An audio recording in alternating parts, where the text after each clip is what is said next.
Breaking news చూస్తున్నాం. Phone tapping కేసులో arrest అయిన అడిషనల్ ఎస్పీలు భుజంగరావు, తిరుపతన్నపై ప్రభుత్వం చర్యలు తీసుకుంది.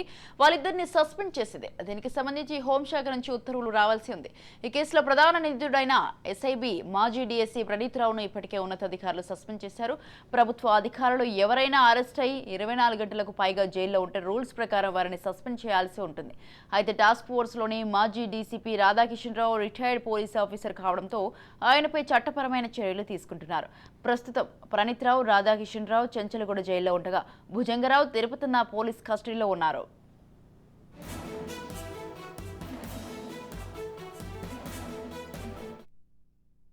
భుజంగరావు గతంలో ఇంటెలిజెన్స్ లో పొలిటికల్లో వింగ్ అడిషనల్ ఎస్పీగా పనిచేశారు. ప్రస్తుతం జయశంకర్ భూపాలపల్లి జిల్లా అడిషనల్ ఎస్పీగా ఉన్నారు. తిరుపతన్న గతంలో ఎస్ఐబి అడిషనల్ ఎస్పీగా పనిచేశారు. ప్రస్తుతం సిటీ సెక్యూరిటీగా వింగ్ అడిషనల్ గా డీసీపీగా ఉన్నారు. ఫోన్ ట్యాపింగ్ వ్యవహారంలో వీరిద్దరి పాత్ర ఉందని ఆధారాలు దొరకడంతో స్పెషల్ టీం పోలీసులు అరెస్టు చేశారు. కోర్టు 5 రోజుల కస్టడీకి అప్పగించగా బంజారాహిల్స్లోని స్టేషన్లోని ఇద్దరిని విడివిడిగా ప్రశ్నిస్తున్నారు. విచారణలో భాగంగా శనివారం 2వ రోజు కీలక వివరాలు రాబట్టారు. ప్రధానంగా భుజంగరావు ఇంటెలిజెన్స్ పొలిటికల్ వింగ్ లో పనిచేసినప్పుడు చేపట్టిన ఆపరేషన్స్ పై ఆరా తీసినట్టు తెలుస్తోంది.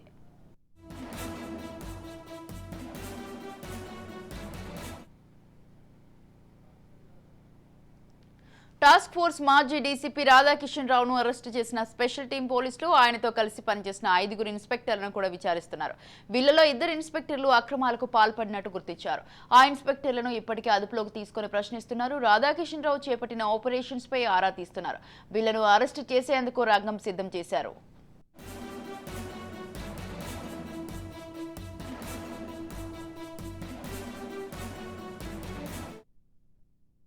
ఇంటెలిజెన్స్ పొలిటికల్ వింగ్ లో పనిచేసిన భుజంగరావు వివిధ పార్టీలకు చెందిన లీడర్ల సమాచారం ప్రణీత్రావుకు అందించడంలో కీలక పాత్ర పోషించినట్టు తెలిసింది.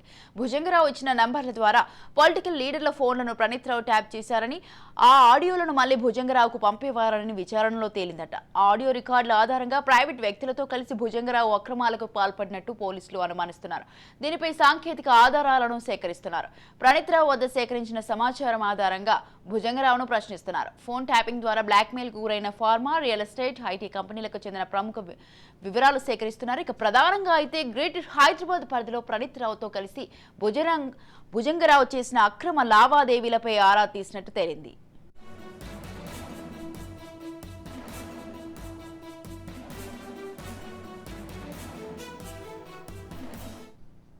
ఎస్ఐబిలో అడిషనల్ ఎస్పీగా పనిచేసిన తిరుపతన్న అంతకుముందు చాలా కాలం నల్గొండ జిల్లాలో విధులు నిర్వహించారు. ఎస్ఐబి మాజీ చీఫ్ ప్రభాకర్ రావు నల్గొండ ఎస్పీగా ఉన్న టైంలో వివిధ పోలీస్ స్టేషన్లలోనే పనిచేశారు. నైమ్ గ్యాంగ్ కదలికలను గుర్తించడంలో కీలక పాత్ర పోషించారు.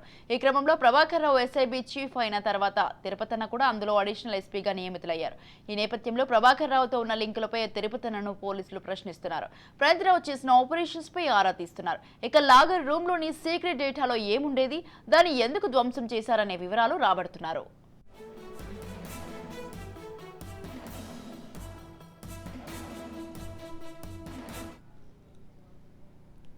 రైట్, ఈ విషయంపై పూర్తి సమాచారం అందించడానికి మా ప్రతినిధి నాగేంద్ర ఫోన్ లైన్ లో ఉన్నారు. నాగేంద్ర, చెప్పండి, ఫోన్ ట్యాపింగ్ కేసు ఇప్పటి వరకు ఎంత వరకు వచ్చిందంటారు? స్వాతి, ఫోన్ ట్యాపింగ్ వ్యవహారం అయితే రాష్ట్రంలో ప్రకంపనలు సృష్టిస్తుందనే చెప్పాలి. ముఖ్యంగా ఇటు ఇప్పటికే 5 అదుపులోకి తీసుకొని ఇటు ప్రభాకర్ రావు A1 గా చేశారు. A2 గా ప్రణీత్రావు అయితే నిందితుడిగా కొనసాగుతున్నారు. ఇప్పటికీ అదుపులోకి తీసుకున్న కొంతమందిని అయితే విచారణ చేపడుతున్నటువంటి పరిస్థితి మనం చూస్తున్నాము. ముఖ్యంగా ప్రణీత్రావుని ఇప్పటికే నిందితుడిగా చేర్చారు. ఆయన్ని సస్పెండ్ కూడా చేయడం జరిగింది ఆయన పోస్టింగ్ నుంచి. అయితే ఎస్ఐబి డిఎస్పీగా అతను పనిచేశాడు. ఆయన పోస్టింగ్ ఇప్పటికే గవర్నమెంట్ అయితే సస్పెండ్ చేసింది. దాంతో పాటు ఇప్పటికీ తిరుపతన్న, భుజంగరావులను కూడా అడిషనల్ ఎస్పీలుగా కొనసాగుతున్నటువంటి వీరిని అదుపులోకి తీసుకొని ప్రస్తుతం అయితే విచారిస్తున్నటువంటి పరిస్థితి. అయితే ఈ మధ్య తాజాగా కోర్టులో ప్రవేశపెట్టగా 5 రోజులు కస్టడీకి కోరగా 5 రోజుల కస్టడీకి అనుమతి ఇచ్చినటువంటి కోర్టు ఇప్పటికీ సిట్ బృందం అయితే వాళ్ళని విచారణ చేస్తున్నటువంటి పరిస్థితి. విచారణలో సంచలన విషయాలు అయితే వెలుగులోకి వస్తున్నాయి. ప్రస్తుతం ఇటు రాధాకిషన్ రావు కూడా ఎప్పుడైతే ప్రణీత్రావును అదుపులోకి తీసుకున్నారో ఆయన అమెరికా పారిపోయాడని అప్పుడు కొన్ని వార్తలు కూడా చక్కర్లు కొట్టినటువంటి పరిస్థితి. కానీ ఆ తర్వాత హైదరాబాద్ తిరిగి వచ్చిన తర్వాత రాధాకిషన్ కూడా అదుపులోకి తీసుకున్నారు. ఆయనకు సంబంధించి రేపు ఏదైతే సోమవారం ఆయనను కూడా ఒక 5 రోజుల వరకు కస్టడీకి కోరనుంది సిట్ బృందం. ఇలాగే పోలీసులు ఆయనను విచారించాలి కాబట్టి ఇంకా అనేక విషయాలు రాధాకిషన్ ని విచారిస్తే ఇంకా అనేక విషయాలు తెలిసే అవకాశం ఉంది కాబట్టి అతన్ని కూడా కస్టడీకి కోరే అవకాశం ఉంది. ప్రస్తుతం అయితే రాధాకిషన్ రావు ఇటు చెంచల్గూడ జైల్లో ఉన్నటువంటి పరిస్థితి. మరోవైపు భుజంగరావు తిరుపతి అన్నలను 5 రోజుల కస్టడీకి ఇవ్వగా ఇప్పటికే 2 రోజుల పాటు విచారించినటువంటి సిట్ బృందం అనేక సంచలన విషయాలు అయితే తెలుసుకున్నట్టు మనకి సమాచారం అందుతుంది. మరోవైపు ప్రణీత్ రావు కూడా ఇప్పటికే చెంచల్గూడ జైల్లో ఉన్నాడు. అంటే ప్రణీత్ రావు, రాధాకిషన్ రావు ఇద్దరు చెంచల్గూడ జైల్లో ఉండగా భుజంగరావు, తిరుపతి అన్నలను ఇద్దరు పోలీసులు అయితే విచారిస్తున్నారు. వారితో పాటు మరికొంతమందిని కూడా ఏదైతే ఎస్ఐబి బృందం అలాగే ఎస్ఐబిలో ఉన్నటువంటి సిబ్బందిని కూడా పోలీసులు విచారిస్తున్నటువంటి పరిస్థితి. వాళ్ళందరినీ అంటే ఏమేమి లింకులు ఉన్నాయి, ఎవరెవరు ఇన్వాల్వ్మెంట్ ఇందులో ఉంది అనేది అయితే ప్రస్తుతం అయితే తెలుసుకుంటున్నారు. మరోవైపు ఇటు ప్రభాకర్ రావును కూడా అదుపులోకి తీసుకొని విచారిస్తే అనేక విషయాలు వెలుగులోకి వస్తాయని తెలుస్తుంది. సో ముఖ్యంగా వీళ్ళందరినీ కూడా ఇప్పుడు అదుపులో ఉన్నటువంటి వారిని ప్రశ్నిస్తున్నారు. అలాగే ఇంకా ఎవరెవరితో లింకులు ఉన్నాయి, ఎవరెవరు పేర్లు బయటికి చెప్తున్నారో వీళ్ళు విచారణలో వాళ్ళందరినీ కూడా అదుపులోకి తీసుకొని గోప్యంగా విచారిస్తున్నటువంటి పరిస్థితి. ఈ విచారణ అయితే ప్రస్తుతం అయితే కొనసాగుతుంది స్వాతి. అలాగే చిన్నబాబు, ఫోన్ ట్యాపింగ్ కేసుకి అయితే విచారణకు ఎండ్ కార్డు ఎప్పుడు పడనుందంటారు?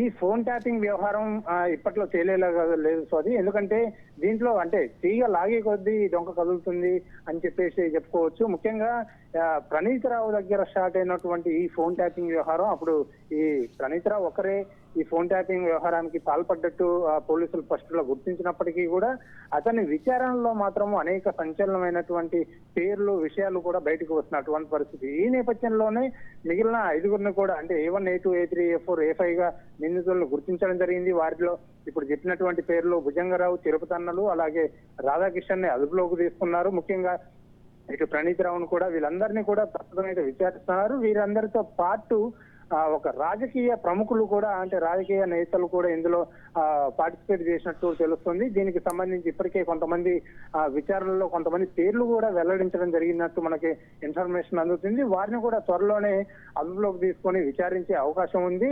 అంటే ఒక్కొక్కరిగా బయటికి వస్తున్నారు. సో ఈ నేపథ్యంలోనే ఇక్కడ భుజంగరావుని ప్రస్తుతం అయితే భుజంగరావు దగ్గర నుంచి అయితే కొన్ని కీలక ఇన్ఫర్మేషన్, కీలక ఆధారాలు అయితే సేకరిస్తున్నారు. ఎందుకంటే బ్లాక్ మెయిల్ దందాకి కూడా భుజంగరావు పాల్పడ్డట్టు మనకు అందుతుంది సమాచారం. ఈ బ్లాక్ మెయిలింగ్ దందా ప్రణీత్ రావు, భుజంగరావు కలిసి చేసినట్టు తెలుస్తుంది. అలాగే ప్రభాకర్ రావు దీంట్లో కీలక సూత్రధారిగా ఉన్నట్టు తెలుస్తుంది. సో వీళ్ళని విచారిస్తే గత ప్రభుత్వం ఏదైతే బీఆర్ఎస్ ప్రభుత్వం ఉందో గతంలో ఆ బీఆర్ఎస్ ప్రభుత్వంలో ఉన్నటువంటి కీలకమైన నేతల పేర్లు కూడా బయటకు వచ్చే అవకాశం ఉంది. దాంతో పాటు వీళ్ళు ఫోన్ ట్యాపింగ్ కి పాల్పడ్డప్పుడు బిల్డర్లు, రియల్ ఎస్టేట్ బిల్డర్లు అలాగే వాణిజ్య వ్యాపారం చేసుకున్నటువంటి వారి వ్యాపారంలో ఫోన్లు ట్యాపింగ్ కూడా చేసి అక్రమాలకు పాల్పడ్డట్టు మనకు తెలుస్తుంది. ముఖ్యంగా ప్రభాకర్ రావు ఈ అక్రమాలకు పాల్పడి అలాగే టాస్క్ ఫోర్స్ వెహికల్స్ లో కూడా ఎన్నికల సమయంలో లాస్ట్ టైం జరిగినటువంటి ఎన్నికల సమయంలో డబ్బు తరలించినట్టు మనకు ఇన్ఫర్మేషన్ అందుతుంది. సో వీటన్నిటి విషయాల్లో కూడా పోలీసులు విచారణ స్పీడప్ చేశారు. సో వీటన్నిటికి సంబంధించి ఇంకా అనేక మందిని విచారించే అవకాశం ఉంది కాబట్టి వాళ్ళందరినీ కూడా అదుపులోకి తీసుకోవాలి. స్టెప్ బై స్టెప్ ఈ విచారణ అయితే ప్రస్తుతం కొనసాగుతుంది. మరోవైపు ఇటు ఏవైతే ప్రణీత్ రావు లాగర్ రూమ్ లో ఉన్నటువంటి హార్డ్ డిస్క్లు అలాగే డేటాకు సంబంధించినటువంటి విషయాలు భద్రపరిచినటువంటి ఆ డేటాకు సంబంధించిన హార్డ్ డిస్కులన్నీ ధ్వంసం చేయడం జరిగింది. వాటిని తీసుకువెళ్లి మూసీలో పడేయడము అలాగే అడవుల్లో పడేయడం వంటి విషయాలు చేశారు. సో ఈ నేపథ్యంలోనే వాటన్నిటిని కూడా రీట్రీవ్ చేసే ప్రయత్నం చేస్తున్నారు, రీస్టోర్ చేస్తున్నారు. ఫోరెన్సిక్ ల్యాబ్ కు పంపి మరి అందులో ఉన్న డేటాను మొత్తం వెలికి తీస్తున్నటువంటి పరిస్థితి. ఆ డేటా వెనక్కి వస్తే మాత్రం సంచలన విషయాలు బయటకు పడే అవకాశం ఉంది. ముఖ్యంగా మనం అనుకుంటున్నటువంటి బీఆర్ఎస్ హయాంలో ఉన్నటువంటి కీలకమైన నేతలు, బీఆర్ఎస్ నేతలు కూడా అందులో ఉన్నారు. ఒక ఎమ్మెల్యే అలాగే మాజీ మంత్రి కూడా అందులో ప్రమేయం ఉన్నట్టు తెలుస్తుంది. సో ఈ వ్యవహారం అంతా బయటపడాలి అంటే ఇంకా మరికొన్ని రోజులు విచారణ చేపట్టే అవకాశం ఉంది. ఇంకా కొన్ని రోజులు అంటే ఇప్పట్లో కొలికి వచ్చే అవకాశం అయితే కనిపించట్లేదు Swathi. Right, thank you Chinnababu, thanks for the details.